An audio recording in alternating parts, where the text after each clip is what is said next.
আসসালামু আলাইকুম প্রিয় দশম মানবিক বিভাগের শিক্ষার্থী বন্ধুরা, তোমরা যারা 2025 সালে এসএসসি পরীক্ষা দিবে তোমাদের জন্য এখানে ভূগোল ও পরিবেশের একটি সৃজনশীল ক ও একটি সৃজনশীল খ নিয়ে আলোচনা করব। তো ক্লাসটি অবশ্যই মন দিয়ে করবে সবাই। চলে যাচ্ছি মূল পড়া দেখে। আমাদের 1 নম্বর প্রশ্ন হচ্ছে পরিবেশ কাকে বলে।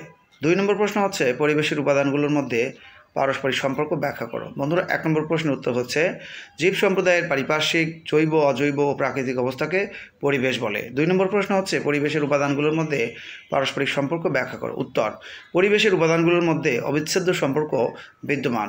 প্রকৃতির সকল উপাদান মিলেমিশে তৈরি হয় পরিবেশ। নদী, নালা, সাগর, মহাসাগর, পাহাড় পর্বত, বন জঙ্গল, ঘর বাড়ি, রাস্তাঘাট, উদ্ভিদ, প্রাণী, পানি, মাটি ও বায়ু পরিবেশের উপাদানগুলোর মধ্যে প্রভৃতি উপাদানগুলোর সমন্বয়ে গড়ে ওঠে পরিবেশ। পরিবেশের দুটি উপাদান জড় ও জীব। কোনো জীবের চারপাশের সকল জীব ও জড় উপাদানের সমন্বিত প্রভাব ও সংঘটিত ঘটনা হলো ওই জীবের পরিবেশ। যেমন মানুষ যেখানেই বসবাস করুক না কেন তাকে ঘিরে একটি পারিপার্শ্বিক অবস্থা বিরাজমান।